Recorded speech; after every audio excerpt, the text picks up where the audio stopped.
Hello everybody, welcome back to my channel. So today's video is my first Christmas DIY video of 2021.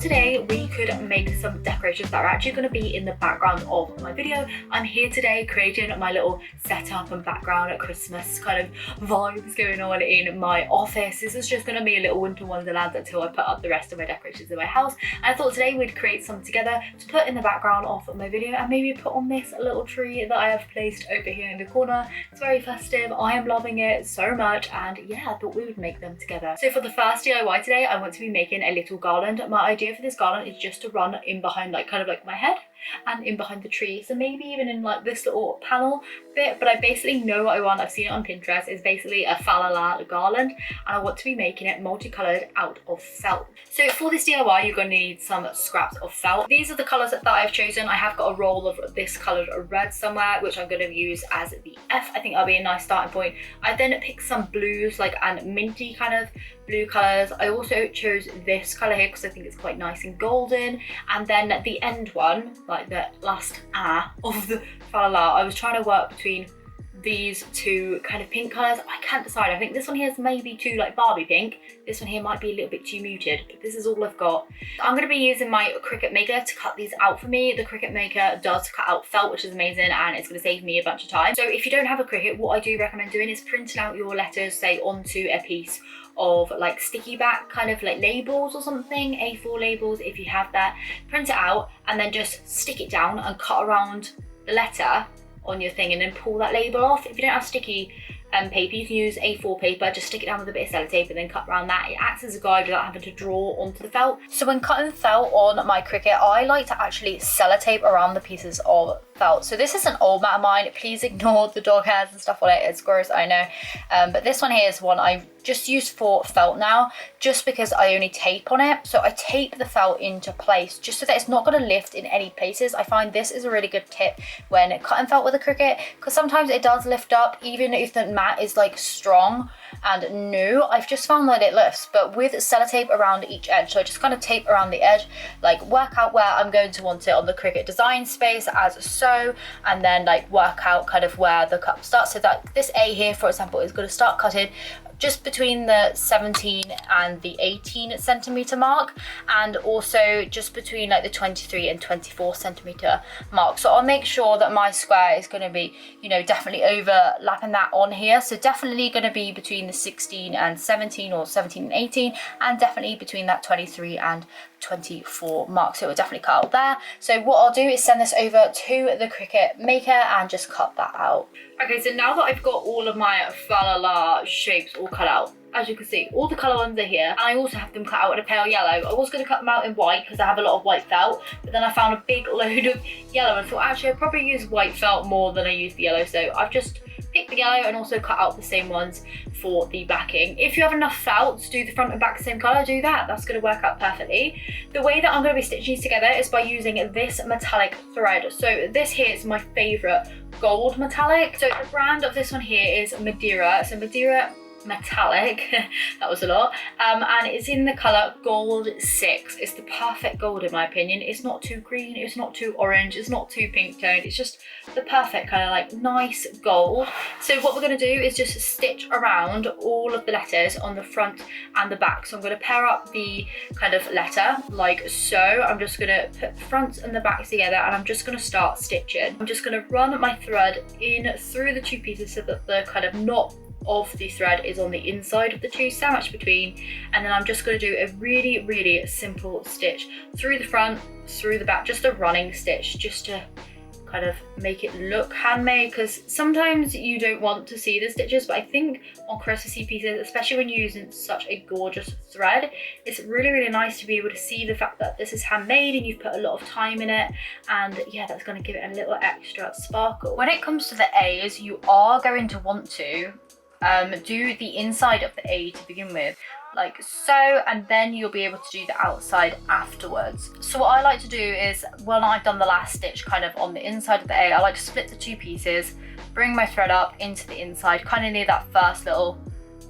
bit of like thread, the knot, and I just like to kind of like stitch halfway through the felt on the backing and just make a knot that way, and then I could just tie it off and just pretend that I didn't just do that, and I could just kind of stitch around the outside like all the other letters that you can do. So what I like to do when start with the A's is start here and stitch around to there, then stuff that kind of leg of the A, then stitch around, get to about there, then stuff like all of that area, stitch around there, then just stitch shut with a little bit adding in there, and stuff it as it goes around. So now that my letters are all kind of stitched together, all kind of stuffed up, I'm going to attach them to this piece of twine. So I've just attached some red and white twine to this 14cm needle, and I'm just going to thread this through kind of like the stitches at the very top, just through the top of the letters, going right through the center in between the two pieces of felt like so. And I'm just going to pull that through, a little bit of force to get a double kind of knotted bit through,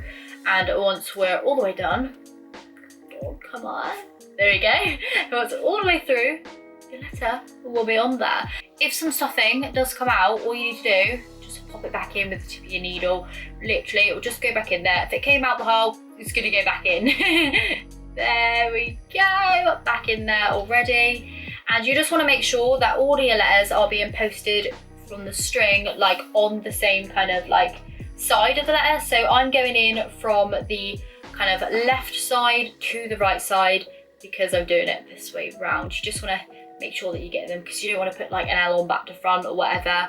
Okay, so that is the last letter on there, and I do have quite a bit of twine left over. Look at all that. I'm not going to tie it off just yet because like I said, I want to just work out where I'm going to be hanging this and all sorts. So we do have extra twine, but look at this.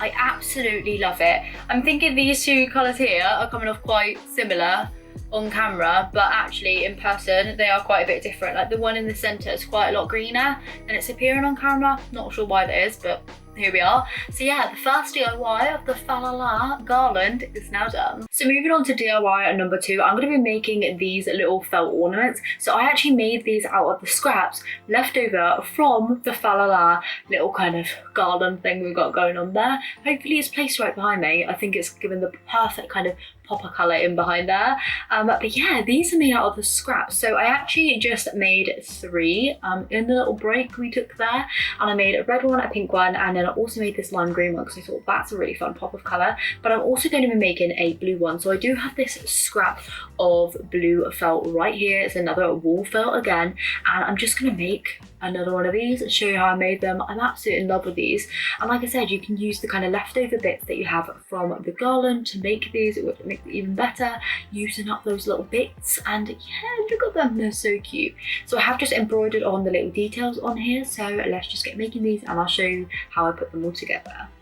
Okay, so taking your piece of wool felt, you're going to want to cut out the rough kind of shape that you want your decoration to be. So I'm just going to be doing this kind of freehand like I have on all of the others. Just kind of cut it out like an old-fashioned like kind of bowl shape. That'll do. And you're going to want to cut out the exact same shape again, so you're going to need 2 of those. So what I like to do is just cut one, then just lay it down onto the felt and just cut around again. So now I've got 2 pieces of felt like so.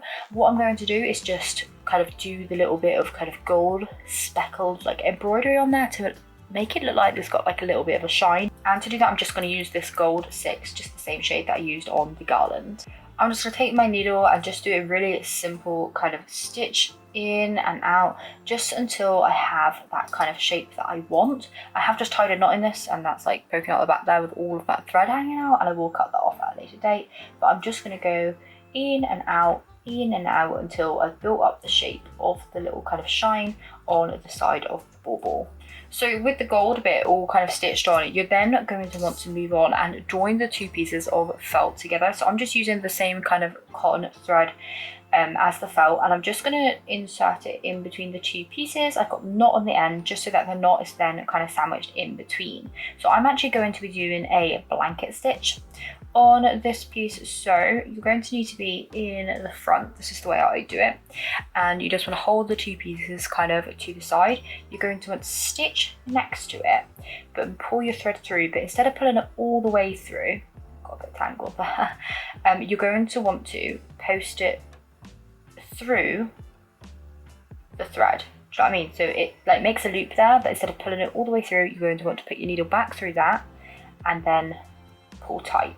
So you just want to carry on doing that. So just make a little stitch as if you were doing a runner stitch. Pull it through. Instead of going all the way through, just put your needle back through that loop and then pull tight.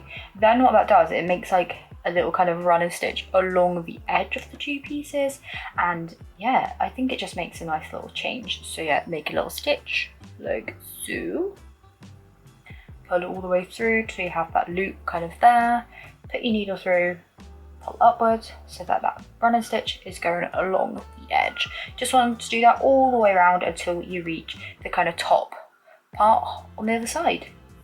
So as you can see, I left the top kind of open there, and I'm just going to take some stuff in and just lightly stuff inside of this. This is just going to give the bulb ornament kind of just a little bit more like fatness, volume. I'm just going to use a pen to kind of squish it in there because I did leave such a small gap. Just pushing a little bit in there at a time, getting it right down into the kind of shape like so, and yeah, you just want to stuff that up as much as you kind of want. So next up, to make the top part of the decoration, you're going to need two small rectangles, and what you're going to want to do is just kind of clip them around the top part of the ornament. So I like to do this just by stitching down one side to begin with, like so.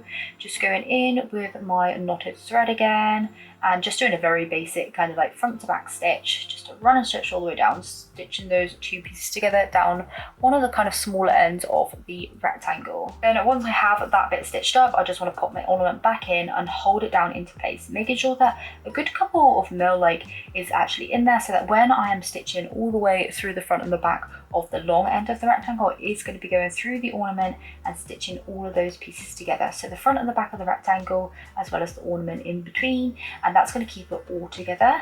So you just want to make sure that you're looking on the back, looking on the front, making sure that your needle is going through all of that and it's stitching together nicely. If you're not confident with this, you can obviously use glue if you want to. I do like sewing myself, as you guys know, so I just stitch it. But yeah, you can glue it if it needs to be. So to make the loop on the top of the ornament, I'm just taking a small bit of this gold and white twine, just going to poke the raw end into the kind of top of the top a bit, and I'm just going to angle the loop part so that it's coming right out the center, just stuffing it in there and just kind of angling that bit. Like I said, I'm going to hold that into place whilst I stitch across the top, securing it into place. So to add some final kind of metallic details along with that little kind of shine bit there and the gold kind of twine, I'm just going to run some running stitches across here, just probably 3, just to add a little bit of extra like, you know, detailing in, and nothing really fancy, just 3 lines. So I'm just going to stitch those into the front piece of felt, give it that little bit of extra luxe touch, a little bit extra detail. You can of course sew whatever you want to on here. Any sort of pattern will do nicely. And with the little bit of gold detail up there, my little ornament is then complete, ready to join his other little friends on the tree. So for the third and final DIY for today's video, you're going to need some Christmas cards. These Christmas cards here are actually ones that I was given last year. I've kept them because I didn't know what to do with them. I also felt way too guilty just throwing them away, and I've ended up keeping them, even though I'm not really going to do much else with them. So I thought, actually, I'm going to turn them into a DIY today, and I have the perfect one in mind. So what I've gone and done is I've actually cut a whole bunch of stars from a whole bunch of Christmas cards from like last year. Like I said, I've actually put them in a little bowl already because yeah, here's some I made earlier, my little blue Peter moment. And yeah, I just used the Cricut to cut these out. If you don't have the Cricut, honestly, like, I don't know what's wrong with me, I'm just addicted to using the Cricut at the moment. You can use those little hole punch things that you can get from Hobbycraft, you know, the little punches. If you've got a die cutter, just like an old like Big Shot by Sizzix or something, I have actually got one of those as well. And you just want to cut out loads of the same shape. I've gone with stars. You can use circles, hearts, whatever you want to use. I think the stars are cuter for Christmas time because I think they kind of look a little bit Scandi. And you just want to cut out the old cards. I actually really like this just because also I've got like people's handwriting and stuff like from my family in there, and they're so cute.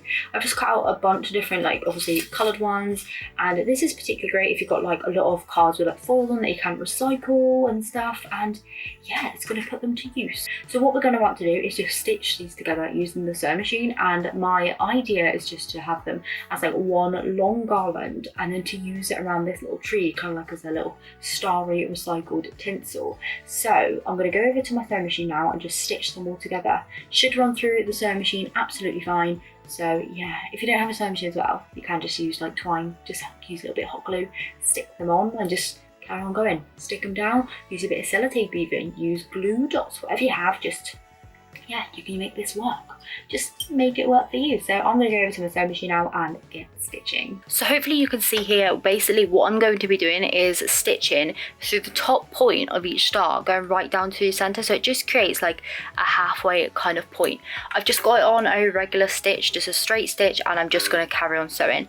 Once I kind of get to the end of the star like I have here, you're just going to want to leave like a little gap, like around about a centimeter, probably around about 4 or 5 stitches before you start the next star. So hopefully you can see what I'm doing here. So let's just give this a whirl.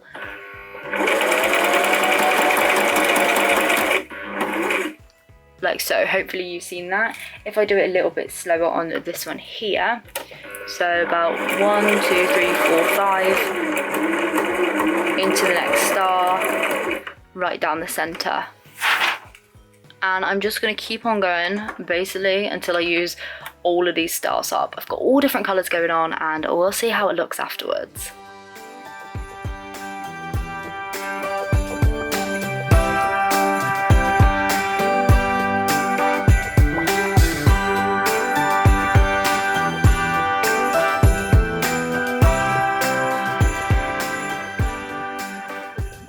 Okay, so now that I've got all of my stars sewn together, it looks a little bit like this, a big tangled mess, I won't lie. Just because I plonked it down, I did immediately regret that. So definitely take note when you're sewing, keep an eye on the end. So I'm going to untangle this and put this on the tree and hopefully it looks really cute. Okay, so the star garland is now up on the tree. I absolutely love how it's turned out. I'm not sure if you can quite see it, but I have wrapped it around like Stein's little neck over there. Can you see the little Christmas pixie? It's wrapped around it and it's in amongst the trees. So hopefully I'm giving you a little bit of a close up now. But anyway, I just want to say a huge thank you for you tuning in today for my first Christmas DIY of 2021. Hopefully you have enjoyed it and it's given you a little bit of inspiration, maybe just to get crafting this Christmas. I will be back every single Friday until Christmas with different Christmas DIYs, so be sure to be subscribed to get notified of those. Tap that little bell icon to get a notification for when I do upload, and maybe come over on Instagram if you're not over there. I don't know, just stick around if you want to. If not, don't. It is what it is. But yeah, thank you so much for joining me today. I've really enjoyed filming this video and yeah, can't wait to see you next time. Bye.